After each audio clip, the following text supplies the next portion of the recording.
한 목소리로 함께 주의 말씀을 봉독합니다. 시작. 야곱은 홀로 남았더니 어떤 사람이 날이 새도록 야곱과 씨름하다가 자기가 야곱을 이기지 못함을 보고 그가 야곱의 허벅지 관절을 치매 야곱의 허벅지 관절이 그 사람과 씨름할 때 어긋났더라. 그가 이르되 날이 새려하니 나로 가게 하라. 야곱이 이르되 당신에게 축복하지 아니하면 가게 하지 아니하겠나이다. 그 사람이 그에게 이르되 내 이름이 무엇이냐? 그가 이르되 야곱이니이다. 그가 이르되 내 이름을 다시는 야곱이라 부를 것이 아니요 이스라엘이라 부를 것이니 이는 내가 하나님과 및 사람들과 겨루어 이겼음이니라. 아멘. 아멘. 오늘 함께 여러분과 나눌 제목은 같이 함께 읽어봐요. 시작. 나는 무엇을 위해 씨름하는가? 다시 한번 읽습니다. 시작. 나는 무엇을 위해 씨름하는가? 인생은 씨름과 같죠? 맞아요. 인생은 씨름과 같더라고요. 어릴 적은 잘 몰라요. 철부지할 때는 걱정 관심이 없지 않습니까? 그러나 나이가 먹어갈수록 하나 둘씩 책임감이 쌓일 때마다 인생은 곧 모든 것과 씨름하는 것과 같습니다. 계속 억눌려 있고 힘들어하고 잡아당기고 끌고 때는 풀고 놓고 이런 모든 인생의 씨름과 같은 삶에 오늘 야곱이라고 하는 이 대표적 인물을 통해서 전 여러분께 말씀을 전하고자 합니다. 야곱은 인생 절정이라고 말할 수 있는 시간이 오늘 창세기 32장에 등장하는데 가장 낮은 자리, 가장 모든 것을 포기하고 또 모든 것을 내려갔을 때 일어났던 사건입니다. 드디어 20년 만에 고향집으로 돌아가는 그 발걸음에 기쁨을 충만코 또 정말 고향을 다시 돌아가는 그 마음이 얼마나 기쁘겠습니까? 그러나 그 기쁨을 한순간에 사라져버리게 했었던 사건이 등장하죠. 바로 강 건너편에 누가 기다리고 있다고 성경이 이야기합니까? 형 에서가 400명의 군대를 끌고 와서 동생 야곱을 죽이고자 눈에 불을 켜고 서 있는 거예요. 야곱은요, 아내 4명과 자식 11명을 둔 큰 축복을 받아서 이제 고향 땅에 돌아가서 잘 살길 일만 남았는데 그 잘 살 일을 남겨두고 한 시험을 통과해야 되는 그런 기로에 서 있었습니다. 그의 마음은 두려움에 사로잡혔습니다. 성경은 정확히 그의 마음이 어땠는지 얘기합니다. 창세기 32장 7절입니다. 야곱이 심히 두렵고 답답하여. 여러분 마음 어떻습니까? 심히 두렵고 답답한 상황에 처해 있는 분 계십니까? 야곱의 형편은 무장한 군사가 하나도 없었죠. 그냥 종들, 하인들, 농사만 짓고 가축만 지었던 그 하인들 뿐이고 아녀자들, 자기 가족들밖에 없었어요. 그런데 저 상대편은 지금 400명이나 되는 무기를 든 자가 그를 대기하고 있고 그를 죽이고자 지금 기다리고 있는 상황이에요. 얼마나 그 마음이 두렵고 무서웠겠습니까? 두려움 말고는 없었던 이 야곱에게 어찌해야 할 바를 모르는 공포와 답답함 속에 야곱은 뭘 하기 시작했다고 성경이 얘기합니까? 성경은 이렇게 얘기합니다. 야곱이 누군가 씨름했대요. 이 장면을 통해서 저는 여러분에게 이렇게 이야기하고 싶습니다. 두려운 일이 있습니까? 답답한 일이 있습니까? 지금 여러분 삶 가운데 어려운 일이 닥쳤습니까? 아니 도무지 해결할 수 없는 인간적인 방법으로 수를 써봐도 절대 계산이 떨어지지 않는 그런 상황에 놓여 있습니까? 근데 이때는 무엇을 해야 하느냐? 바로 야곱처럼 하나님과 씨름해야 되는 거예요. 어찌해야 할지 모르는 공포와 답답함 속에 야곱은 하나님 앞에 무릎을 꿇었습니다. 아니, 무릎을 꿇을 수밖에 없는 상황에 놓여졌었죠. 모든 상황이 무릎을 꿇을 수밖에 없는 상황으로 내몰렸어요. 그런데 그때까지도 이 야곱은 어떻게 했는지 봅시다. 야곱은 그때까지도 그 이름 그대로 야곱을 보면서 저를 보는 것 같아요. 아니, 야곱은 저와 여러분을 대표하는 인간의 표상이에요. 자기만을 위한 꾀돌이 술수를 쓰고 남의 발꿈치를 붙잡고 욕심을 부리고 탐욕을 부렸던 이 야곱처럼 저와 여러분도 내 인생 삶에 나만 위해서 살아가는 그 인생을 하나님은 야곱아, 이 지렁이 같은 야곱아라고 부르신다는 거죠. 이 야곱이라고 하는 이름을 통해서 우리는 알 수 있듯이 우리는 늘 우리의 삶 가운데 자기만을 위해서 살아갈 수밖에 없는 그런 이기주의적인 삶에 도무지 이타적인 마음 가질 수 없는 연약함 그대로의 모습을 하나님께서 어떻게 보여주시느냐. 마지막 기로에 있는 그 장면 속에서도 야곱은 끝까지 하나님을 붙드는 것이 아니라 1차, 2차, 3차, 4차 계속 뭐해요? 세상적인 방법을 통하는 거예요. 하인을 보내고, 그 하인도 어떻게 보는지 아세요? 두 떼를 나눠서 보내요. 한 떼를 보냈다가 무슨 일이 벌어지면 뒤에 있었던 후발대가 와요? 도망치라고. 두 떼를 나눠서 보내요. 근데 아무 일이 없어요. 그 다음에 뭘 보내요? 가축과 자기가 벌어들였던 재산을 보냅니다. 그리고 세 번째 또 뭘 보내요? 가족들을 한 명씩 보내는 거예요. 그리고 이제 뭐가 남았어요? 자기만 남은 거예요. 아무런 일이 벌어지지 않자 이제는 자기가 건너가야 될 텐데도 불구하고 야곱은 거기서도 어떤 방법을 씁니까? 털썩 자리에 주저앉아 버리고 자기 자신을 던지지 못해요. 이 야곱의 얄팍한 자신만을 알기 위해서는 그 술수를 하나님은 여지없이 드러내시고 그를 이렇게 만들기 위해서 이 상황을 펼쳐 보이신 거였어요. 창세기 32장 11절에 야곱이 어떻게 고백하는지 한번 봅시다. 11절 같이 읽습니다. 시작. 내가 주께 간구하오니 내 형의 손에서 에서의 손에서 나를 건져내시옵소서. 내가 그를 두려워하면 그와 와서 나와 내 처자들을 칠까 겁이 나기 때문이다. 뭐라는 거예요? 야곱은 20년 전에 아버지와 형 에서를 속였던 자였죠. 자기의 나쁜 행동을 기억하고 있었습니다. 탐욕에 붙잡히고 거짓과 속임수가 가득했던 그에게 지난 날을 잊지 않고 자신의 그 나쁜 모습을 형 에서가 복수하기 찾아왔던 그 모습에 어떻게 하면 이 상황을 모면할 수 있을까, 빠져나갈 수 있을까 생각했지만 인간적인 꾀로 하나 둘 계속 그 방법을 취했지만 통하지 않았다는 것이죠. 그리고 결국은 그 야곱은 어떠한 지경에 빠졌습니까? 32장 20절입니다. 시작. 또 너희는 말하기를 주의 종 야곱이 우리 뒤에 있다 하라 하니 이는 야곱이 말하기를 내가 내 앞에 보내는 예물로 형의 감정을 푼 후에 대면하면 형이 혹시 나를 받아주리라 함이라. 무슨 꾀가 있는 겁니까?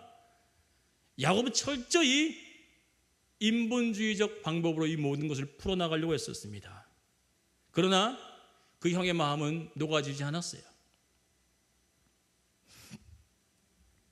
두 아내와 두 여종 11명의 아들들을 다 보내고 나서도 홀로 남아서 약복한 그 나루터의 자신은 털썩 주저앉은 채 밤을 지새웁니다. 밤이 꼴딱 넘어가는 그때까지 그는 혼자 남아서 아무것도 할 수 없었던 그때 비로소 하나님이 찾아오세요. 아멘인가요? 잘 보십시오. 모든 게 끝나서 다 모든 것이 이제는 자기 손에 남은 것이 없어요. 그동안 벌어들였던 형의 장자권을 속여 팔아서 얻었던 그 축복을 통해서 얼마나 많은 거 얻었어요. 삼촌의 라반 집에서 뭘 얻었어요? 11명의 아들들과 4명의 부인을 얻고 충만한 하인과 재산들을 얻었어요. 많은 걸 다 얻었지만 이제는 그 안에 지금 뭐가 있어요? 아무것도 없는 상태에서 아무것도 없는 그 상황 속에서 그 야곱은 이제 털썩 자리에 주저앉은 밤이 되어진 거예요. 성경은 얘기하죠. 밤을 지새웠다 그렇죠. 그 밤에 이제 하나님이 그에게 뭐 하셨어요? 찾아오시더라는 거예요. 우리의 삶은 이렇다는 겁니다. 하나님이 언제 일하시냐면요, 여러분 손에 여러분이 의지하고 붙잡고 그것을 힘입어 살겠다고 했던 그것마저도 다 내려놓고 포기된 그 밤, 그때 오실 줄 믿습니다. 그때 오셔야 됩니다. 그래야 아무것도 없는 이 없음과 비어진 공간에 채워질 하나님이 하나님됨을 믿기 때문입니다. 야곱은 사실상 인간적인 방법으로 해결해 버렸던 모든 것들이 다 사라져 버렸죠. 4번에 걸쳐서 했었던 그 모든 인간적인 방법이 하나도 안 통한 거예요. 문제 해결을 시도했던 그 모든 방법은 아무런 소용이 없었습니다. 이제 야곱에 남은 것은 한 가지뿐이었어요. 그 한 가지는 무엇이냐? 하나님이 그와 함께 하심을 믿고 그 하나님을 끝까지 붙잡고 그 하나님을 놓치지 않겠다고 하는 그 믿음을 가지기 위해서 하나님께서 이제는 그 철저한 밤중 가운데 그에게 찾아오셔서 뭘 하셨어요? 씨름해 주신 거죠. 여러분 생각해 봅시다. 우리 상식적으로 여러분과 하나님이 씨름하면 누가 이겨요? 여러분이 이길 수 있어요? 제가 쉽게 표현했잖아요. 사과 하나를요, 최영만은요 어떻게 해요? 운동 아무리 잘하고 힘센 사람 두 손으로 쪼개는데 최영만은 라방인가? 그 라디오 스타인가 있잖아요. 거기서 와 진짜 힘이 세긴 세더라고요. 남들이 힘 세다고 사과를 두 손으로 해서 빡 쪼개는데 최영만은 이렇게 해서 뭐예요? 한 손으로 으깨요. 여러분 최영만과 씨름하면 여러분 이길 수 있을 것 같습니까? 안 돼요. 근데 하나님과 씨름하면 이길 수 있다고요? 천만의 말씀입니다. 이길 수 있는 것이 아니라 이 싸움 자체가 되지 않는데 하나님은 그 싸움을 먼저 거셨어요. 왜요? 그 싸움을 통해서 뭘 보라고요? 하나님의 전능성을 보라는 거예요. 절망 속에 있었던 야곱에게 캄캄한 밤이었죠. 아무것도 없어요. 그동안 다 누려왔고 얻었던 재산마저도 의지했던 가족마저도 다 사라지고 나를 따랐던 종들까지도 다 사라졌어요. 아무것도 없어요. 근데 그 아무것도 없는 가운데 이 야곱에게 뭐만 남았냐면 하나님만 남았다는 거예요. 여러분 우리 교회 현실 가운데 지금 뭐가 남았냐라고 물으면 전 당당히 얘기할 수 있어요. 여러분 믿음 가운데 뭐가 남았습니까? 보이는 상황입니까? 하나님입니까? 라고 묻는다면, 아니 하나님이 여러분이 직접 묻는다면 그 씨름 가운데 나는 무엇을 위해 씨름하고 있는가? 하나님을 놓치지 않기 위해서 씨름하는가? 아니면 이 상황을 놓치지 않기 위해서 씨름하는가예요. 더 많은 자를 채우기 위해서, 더 많은 성도가 있기 위해서의 그 씨름이 아니라 내가 내 한 사람이 하나님과 씨름하겠다고 하는 그 하나님을 얻겠다고 하는 씨름이 있으면 그 사람을 통해서 천을 쫓고 만을 쫓을 줄 믿습니다. 하나님이 그렇게 일하시는 것이지 상황과 환경을 통해서 일하시는 하나님이 아니기에 4차에 걸쳐서 했었던 그 모든 행위는 하나님은 아무런 일을 하지 않는 거예요. 제가 왜 기도는 올라가려고 하는지 아십니까? 여러분 아세요? 하나님 찾기 위해서예요.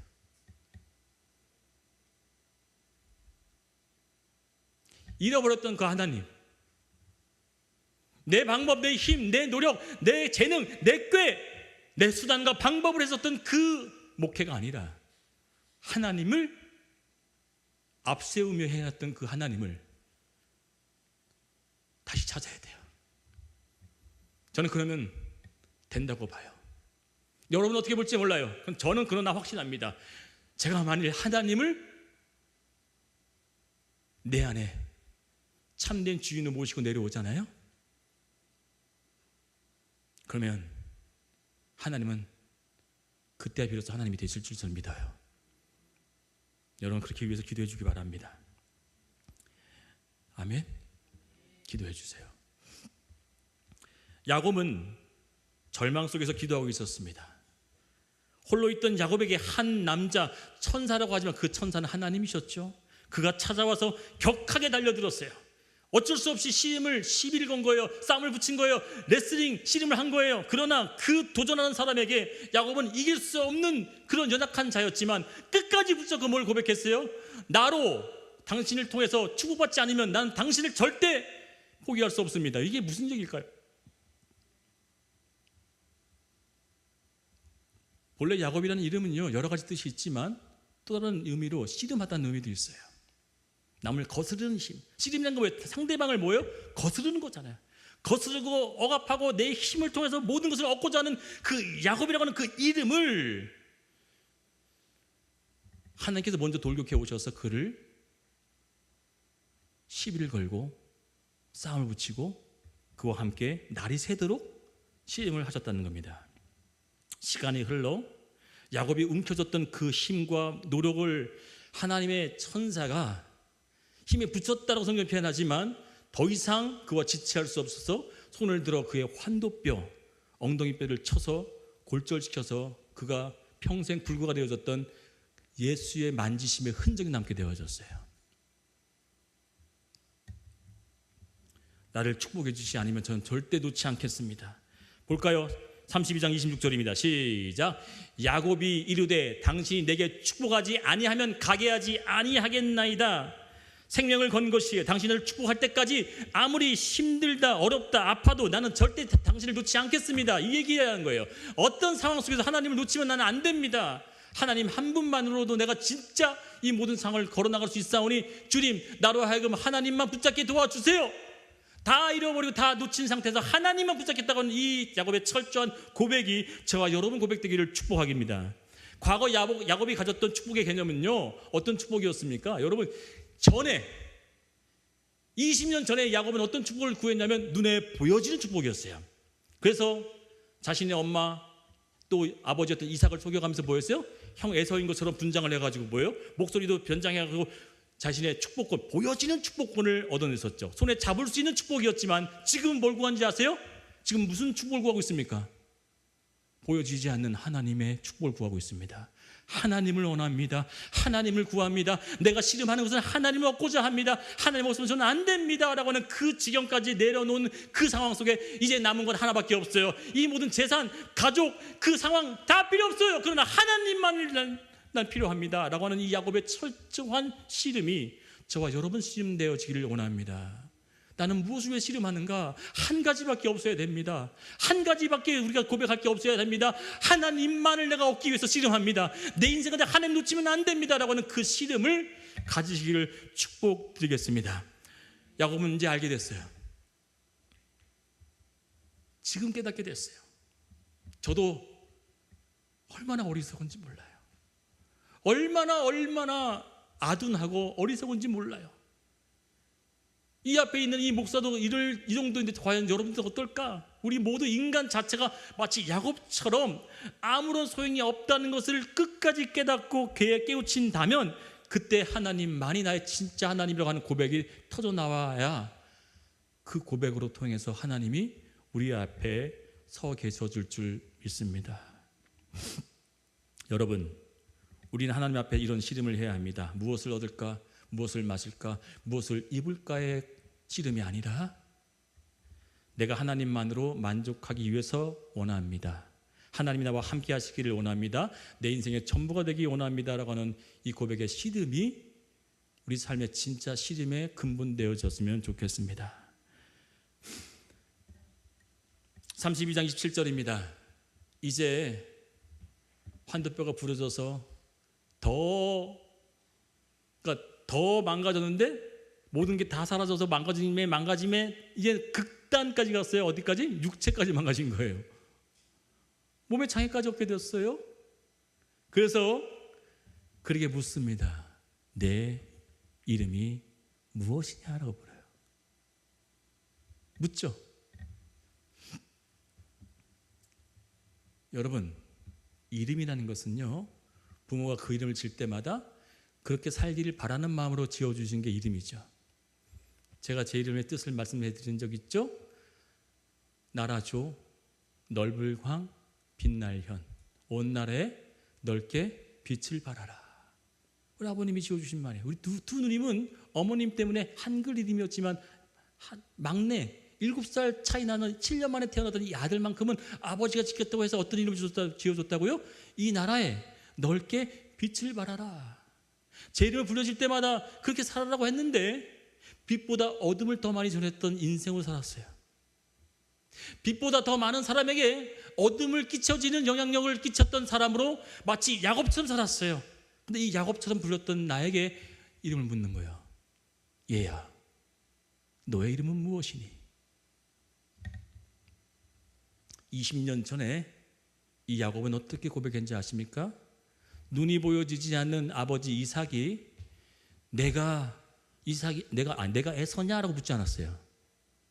본문엔 정확히 이렇게 묻습니다. 27장 18절 볼게요. 이삭이 아들에게 축복을 하기 위해서 장자에게 축복을 하는 그 전통적인 제도가 얼마나 권한이 있고 능력이 있는지 아들을 불러서 손을 얹고 축복을 해주는데 이삭이 눈이 어두워서 앞을 보지 못할 때 그때 에서의 장자권을 가로채기 위해서 야곱이 번장을 하죠. 그런데 이삭이 물어요. 내 이름이 무엇이냐라고 물어요. 같이 봅니다. 27절 18절입니다. 시작. 야곱이 아버지에게 나아가서 내 아버지 하고 부르니 이름이 내가 여기 있노라. 내 아들이야. 내가 누구냐? 물어야 안 물어요? 누가 물었어? 이게 누가 묻는 얘기예요? 아버지 이삭이 묻는 거예요. 눈이 안 보이니까 지금 내 앞에 있는 내가 내 아들아, 내가 에서냐 야곱이냐 누구냐? 라고 물었을 때 뭐라고 얘기하는지 봅시다. 그 얘기예요. 너 이름이 뭐냐? 내가 에서냐 야곱이냐 물었어요. 그때 야곱이 어떻게 대답하는지 봅니다. 19절입니다. 시작. 야곱이 아버지에게 대답하되 나는 아버지의 맏아들 에서로소이다. 철저한 거짓말이죠. 철저한 위장이자 인간의 술수와 방법이었어요. 뭘 얻기 위해서? 보여지는, 잘 들으십시오, 손에 잡히고 보여지는 축복을 얻기 위해서 20년 전에 야곱은 뭐 했어요? 내 아버지여 나는 에서입니다 라고 하면서 자신의 완전한 정체성을 뭐예요? 부인합니다. 그리고 거부하고 그리고 속입니다. 그러나 20년 후에 영적인 아버지이셨던 하나님이 묻습니다. 20년 전에 육적인 아버지 이삭이 물었을 때는 그 아버지를 속일 수 있었어요. 아니 충분히 속일 수 있었기 때문에 변장하고 위장하고 속였어요. 20년 후에 이제 영적인 아버지가 등장하여 묻습니다. 내 이름이 무엇이냐? 여러분 봅시다. 몰라서 물었을까요? 우리 집사님, 성도님, 우리 청년들, 하나님 여러분 이름을 몰라서 물을까요? 아니요. 이름을 분명히 아시지만 이 묻는 이유는 무엇일까요? 이 질문 앞에 야곱은 또 속일 수 없이 나는 하나님의 맏아들은 에서입니다 라고 얘기할 수 없고 자기는 야곱이라고 고백합니다. 그 야곱의 이름이 뭐라고요? 저는 속이는 자였고요, 꾀돌이였고요, 남의 발목을 잡기 위해서 살았던 인생이었고요, 내 탐욕과 욕심만을 구했던 사람입니다 라고 하는 얘기였어요. 너는 누구냐? 20년 전에였던 이삭의 물음에 에서라고 하는 그 이름을 가지고 나는 축복받을 자가 되기를 원합니다 라고 하는 자신의 희망을 얘기했지만 지금 20년 후에는 영적인 이 아버지가 물을 때 내 이름이 뭐냐라고 할 때는 철저히 그 앞에서 뭘 고백하는 거예요? 나는 속이는 자요, 남의 발꿈치를 거는 자요, 탐욕과 욕심으로 인생을 살았던 자입니다 라고 하는 그 고백을 진짜 하는 거예요. 네, 맞습니다. 하나님, 제 이름은 야곱입니다. 남의 물건을 탐했고 남의 잘됨을 배합했으며 내 욕망과 내 야망을 위해서만 내 것을 구했고 쫓았던 저는 야곱입니다. 그러나 여전히 깊은 곳에서 자신을 얼가매고 그를 묶고 있었던 그 불안과 그의 연약은 이 고백 하나로 하나님께서 그에게 믿음의 선언을 해주신다는 겁니다. 여러분, 인간은요, 저 똑같은 한 사람의 인간이지만 세상은 수민아, 이게 봐. 세상에서의 항복은 종이 되어지고 굴복되어지고 비굴해지는 겁니다. 맞죠? 세상에서의 항복은요, 사람 앞에서도 환경과 여건과 직장과 상사와 보스와 주인과 나의 지위 높은 사람 앞에서의 내 항복은요, 비굴해짐과 나의 약해짐을 증명하고 종의 자리지만 하나님 앞에서의 항복은요, 자녀가 되는 축복인 줄 믿습니다. 믿어지시면 아멘. 하나님 앞에 항복은요, 하나님께서 하나님 되어주시겠다는 약속이 담긴 줄 믿습니다. 세상의 항복은요, 우리를 비굴하게 만들지만 하나님 앞에서 항복만큼은 하나님은 우리에게 그걸 받아내시기 위해서 그 낮은 자리까지 낮추시는 거예요. 하나님은 야곱을 강제적인 상황으로 몰아넣으시고 마지막 항복을 받아내려고 하십니다. 이것은 야곱을 비굴하거나 비참하게 만들려고 하는 것이 아니라 오히려 야곱을 진정으로 사랑하시기 때문에 진정으로 그를 아끼기 때문에 그 낮아진 자리까지 내려앉게 하신 다음에 그 다음 하나님의 은혜를 맛보게 하기 위해서 하나님은 그에게 내 이름이 무엇이냐라고 묻는 거예요. 우리는 이렇게 고백해야 됩니다. 예, 맞습니다. 하나님, 저는 야곱처럼 살았습니다. 아니, 저는 야곱입니다. 그러나 하나님, 이 야곱이 하나님 없으면 안 되오니 저를 하여금 축복하게 하옵소서.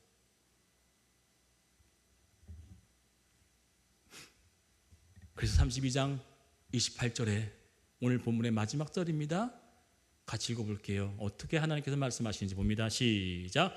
그가 이르되 내 이름을 다시는 야곱이라 부를 것이 아니요 이스라엘이라 부를 것이니 이는 내가 하나님과 및 사람들과 겨루어 이기었음이니라. 아멘. 내가 스스로 야곱인 줄 알고 있으니 이제 됐다.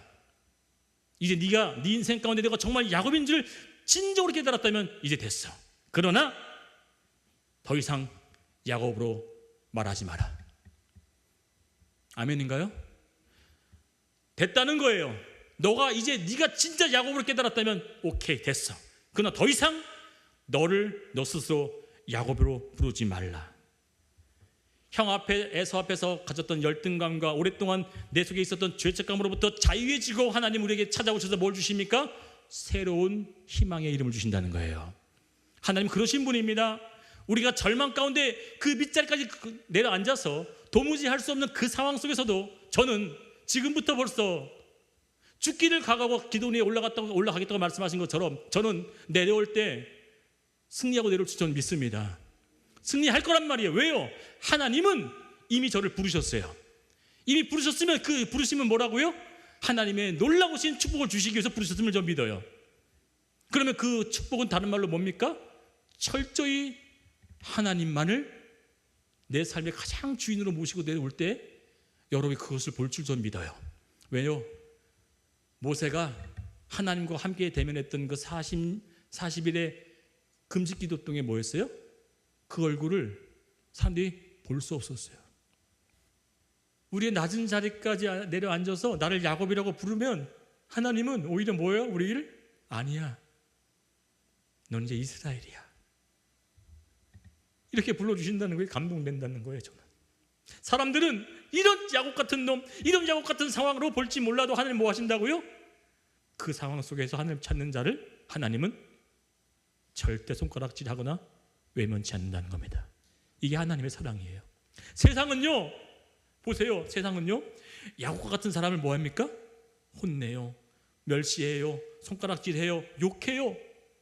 그러나 하나님은 그 야곱 같은 사람에게 뭐 하시냐면 하나님이 은혜로 그를 세워주신다는 걸 오늘 이 성경 보여주고 있습니다. 여러분 믿으시기 바랍니다. 야곱은 하나님 앞에서만큼은 이스라엘로 세워지고 그 이스라엘로 세워지는 자로 말미암아 하나님의 위대한 사랑과 은혜가 나타나는 것을 믿으시길 축원드리겠습니다. 우리 학생들은 아직 모르겠지만 자녀를 키우신 분들은 아마 다 한 번씩 경험해 봤을 거예요. 자녀들과 팔씨름을 한다든지 아니면 진짜 레슬링을 한다든지 하면은 아빠가 아들한테 이길 힘이 충분히 있지만 이겨요, 져줘요? 우리 도연아, 너가 아들 낳으면 아들이 너한테 막 달려붙을 때 아빠 뭐 UFC 뭐 권투한다고 하면 맞아줄 거야, 같이 때려버릴 거야? 때릴 것 같아. 팔씨름 한다고 하면 팔씨름 해가지고 이길 것 같아, 질 것 같아? 예전에 제가 우스갯소리가 아니라 진짜로 참 제가 우리 아들이 어느 정도 힘이 생겨났다고 했을 때 자기가 힘이 있대요. 그때가 나이가 초등학교 5, 6학년 또 중학교 그때 무렵이었는데 그 전에는요 아예 힘이 없을 때 뭐 유치원생일 때나 초등학교 1, 2, 3학년 때는요 제가 계속 져줬어요. 그런데 어느 순간부터 제가 힘이 좀 붙었다고 막 저를 이기겠다 해도 지금도 저랑 팔씨름하면 제가 이길까요? 우리 아들이 이길까요? 어떻게 알아요? 지금도 제가 이겨요, 사실 힘으로. 그런데 예전에는요 제가 일부러 다 져줬어요.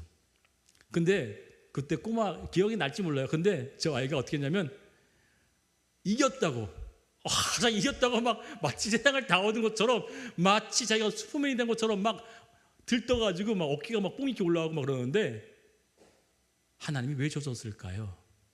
이런 마음입니다. 부모가 이런 마음이에요. 얘야,